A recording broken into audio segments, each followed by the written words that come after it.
Hello and welcome to a new video. This is for pre-algebra using the Math UC curriculum. We're on lesson 25 and we're going to talk about multiplying polynomials. So 2 weeks ago or 2 lessons ago, we did a lesson on adding polynomials and just talking about polynomials in general.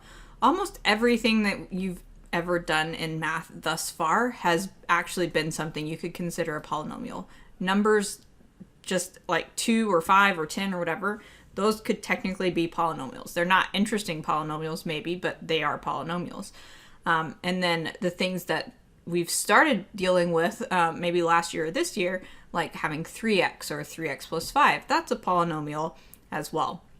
So all that to say, we've technically already multiplied polynomials anytime we've used the distributive property. So if you feel good about the distributive property, one way to think about multiplying polynomials is to just think, I'm going to use the distributive property.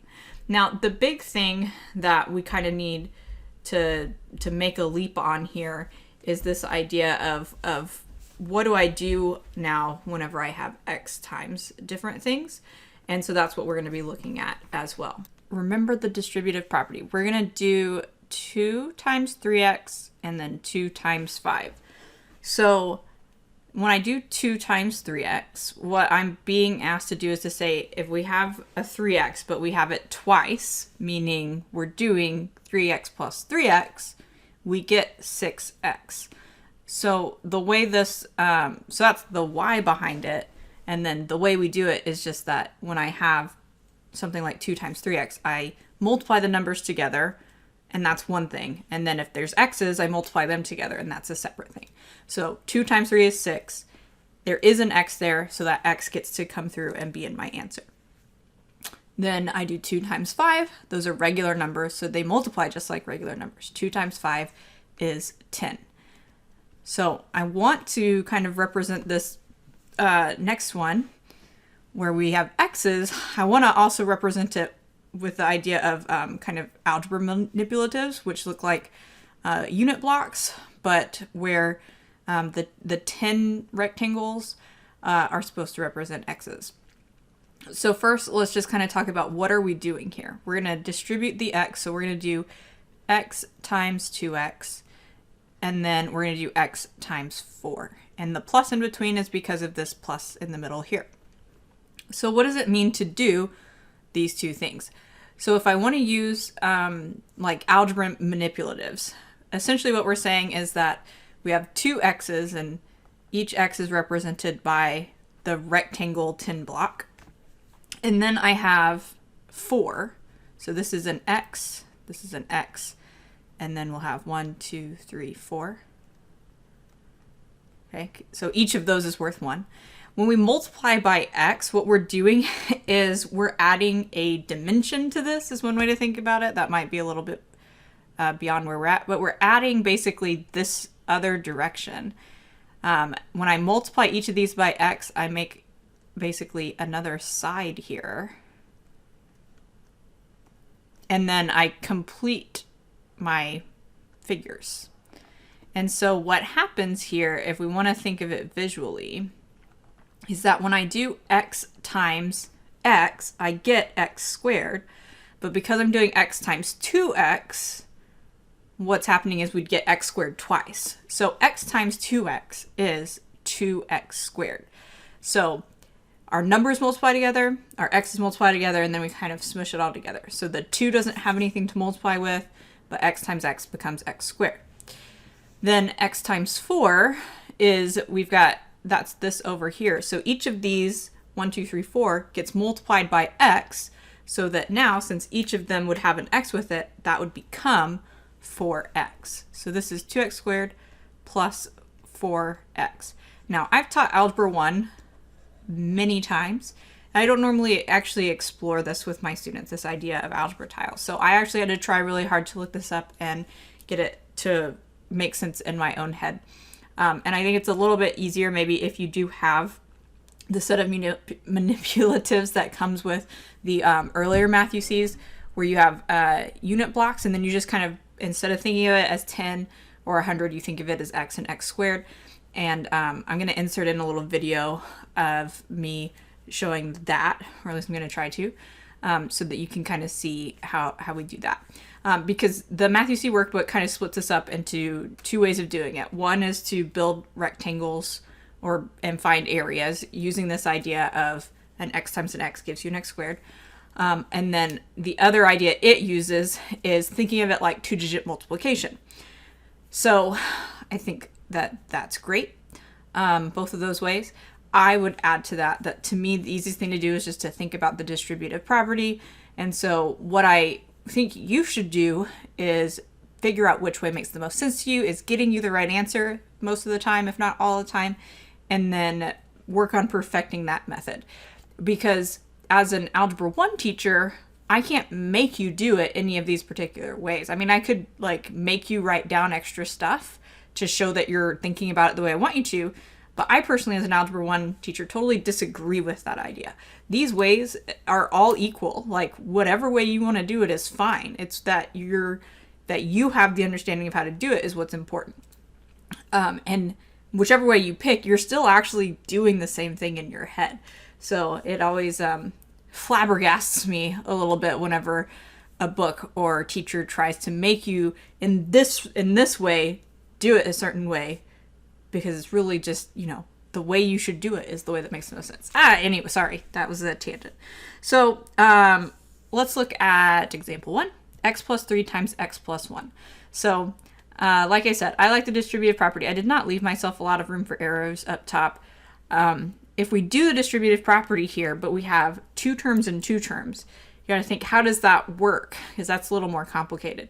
So what we do is we actually distributive property, but twice. So we distribute the x in, say, I'm going to do x times x and x times 1, but then we also have to distribute the 3. So we end up doing 4 multiplication problems here. And so we just have to kind of keep track and make sure that we've got everything. So let's think. We've got x times x, and I'm going to go ahead and write this down just to make sure that we understand, or you can see what we're doing.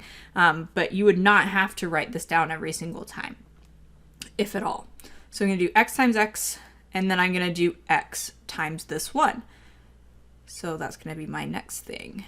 And then I'm going to do 3 times x. And then I'm going to do 3 times 1. See, I've got 4 things that I'm multiplying together. So let's think. X times x is x squared. 1 times x is 1x. 3 times x is 3x. Those are actually like terms, and so we're going to add those together on the next step. 3 times 1 is 3. Typically, when you have this situation where we've got 2 terms times 2 terms, most of the time the middle terms here that I got will add together. But you want to follow like term rules. So check for like terms. If there are like terms, you add together. So if more than one thing has an x, they can be combined. If more than one thing had an x squared, they could be combined. That sort of thing. So 1x plus 3x gives us 4x, not x squared. It gives us 4 regular x. Because remember, this is the difference between addition and multiplication. Whenever you say 2x, you're saying you have x plus x. But when you say x squared, you're saying you have x times x. So when we do 1x plus 3x, we're saying x plus x plus x plus x for a total of 4. So our answer here is x squared plus 4x plus 3. Okay, let's say that we want to do the x plus 1 times x plus 3 with our unit blocks. So these are our tens blocks, right? But we're going to pretend like they're x's instead. So we've got x, and then if I do x plus 3, I'd add 3 blocks right here. And then what we do is we go this way and then do the other parentheses, so x plus 1. So the idea here is to say, all right, when I do x times x, that's going to end up being an x squared. So did I say plus? I meant times. When I do x times x, I'm going to end up with an x squared. And then for each of these times that I'm doing x times these numbers down here, or x times this number down here, that's going to turn into an x blocks. So this is going to be an x blocks block, x block, x block, x block. This will be an x block. But then the 3 ones down here and the 1 up here, those also multiply together and give us 3 ones like this. So this is x squared. We've got 1, 2, 3, 4 different x blocks, and then we've got 1, 2, 3 for our numbers. Let's look at this next one. This is actually an easier problem because there's less to do. We're just distributing this. So we have only 2 things to multiply. So we do 3x times x, and then we'll do 3x times 5. So remember that x times x we can combine and make x squared. So this first term is 3x squared.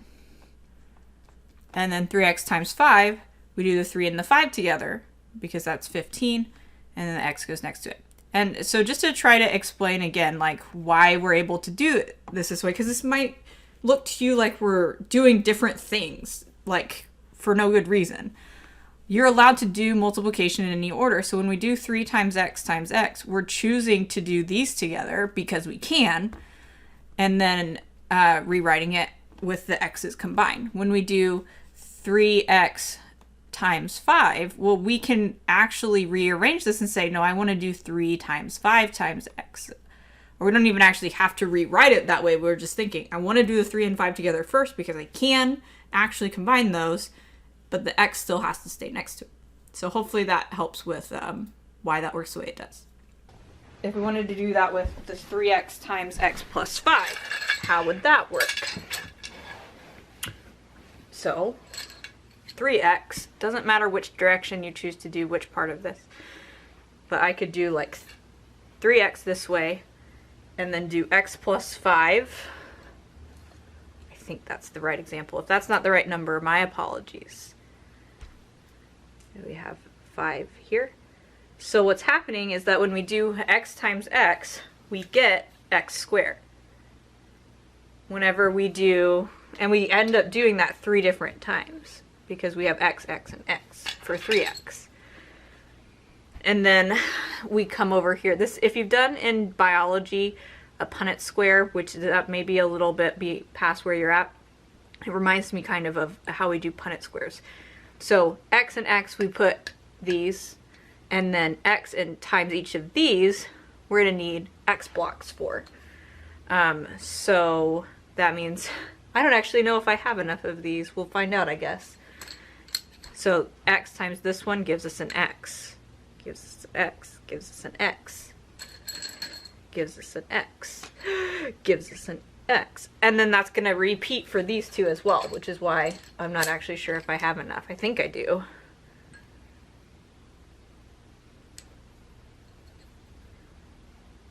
And so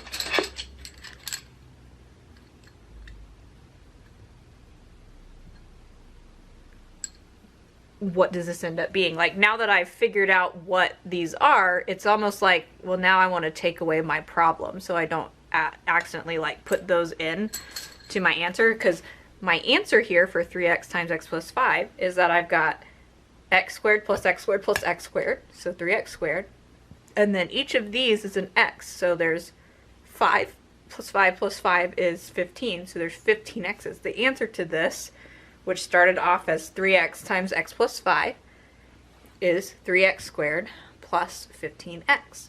So that's how to do it with the like algebra tiles or manipulative blocks or that kind of thing.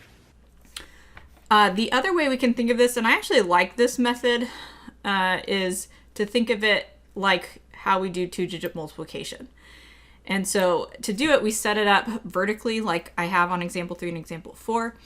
And if you can kind of think about, let's do something that's relatively easy. Think about how we multiply 2 digits times 2 digits. You do 2 times each of these, right? And you write it down. You put a placeholder here. You do 1 times each of these. And then we add in our columns. Now, when we're adding in our columns, we're actually adding like terms here because we have 4 ones plus 0 ones is 4 ones. We have 2 tens plus 2 tens, which gives us 4 tens. And then here's 100. So same kind of thing is happening here. We're going to do 6 times each of these. And then we're going to do 2x times each of these, which is, by the way, the same exact thing we just did with our distributive property up there. It's just a different way of writing it that might help you keep track better. Because essentially what we want to do here is keep track of what we're trying to multiply. That when we have 2 terms times 2 terms, we end up doing 4 multiplication things, and then typically 2 of those will add together.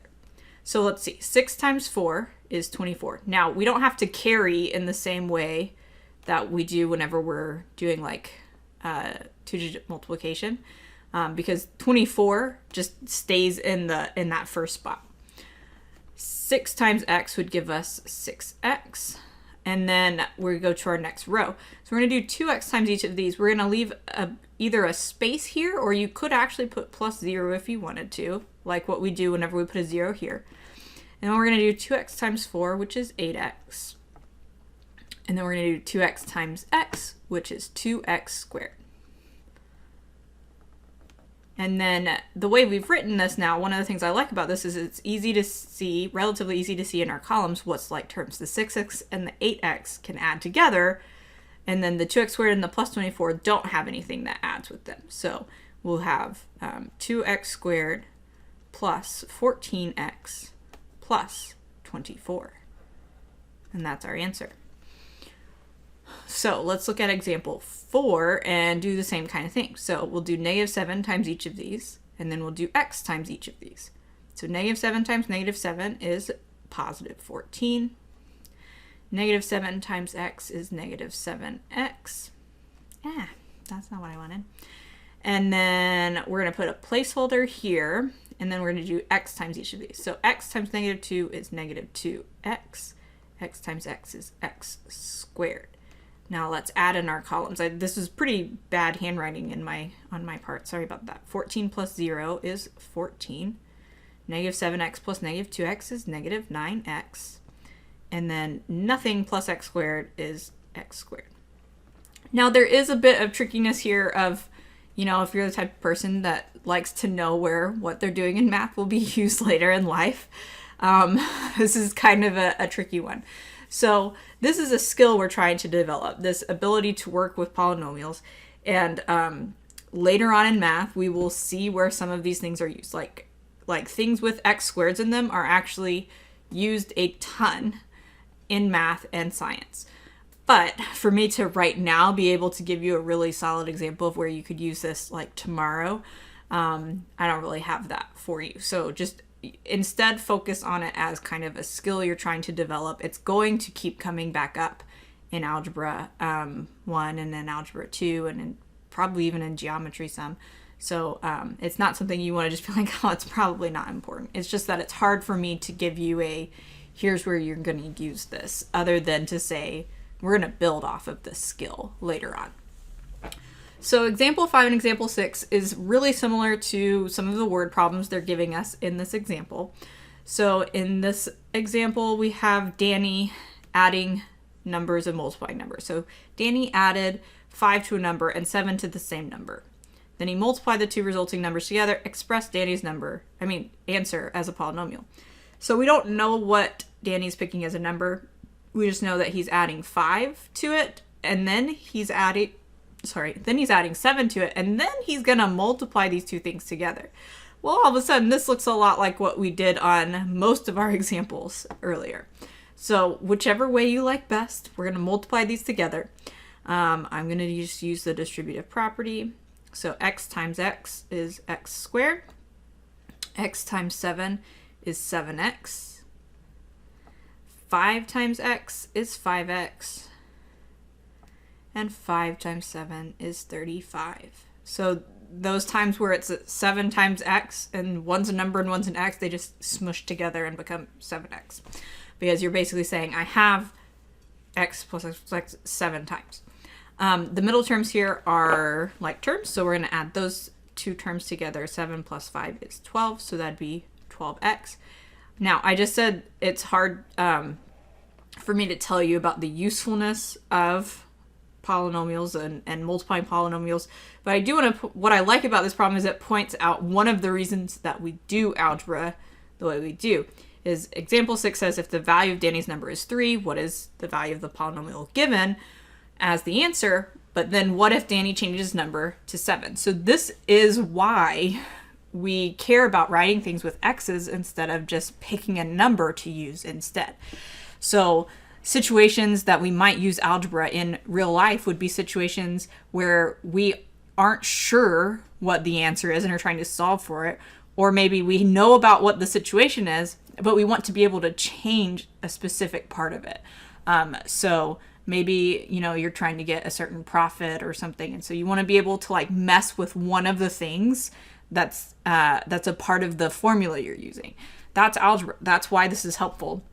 I'm not saying that this particular problem is a super helpful example of how you can use this, but it does show that, hey, the whole, you know, beauty of algebra is this idea that, you know, we can adjust and adapt our situation without having to just completely redo things. Okay, anyway, so we're going to plug in 3 where the x's are in this answer. So 3 squared plus 12 times 3 plus 35. So as you're doing order of operations, we do 3 squared, which is 9. We can do 12 times 3, which is 36. And then we're going to do 9 plus 36 plus 35. And this ends up being 80 because I just did this a couple hours ago. But we'd probably set it up vertically to add that if we needed to, if we weren't sure how to do that. Now, if we change it to 7, we're just going to rewrite it, but 7 is going to be in place of 3. So 7 squared is 49.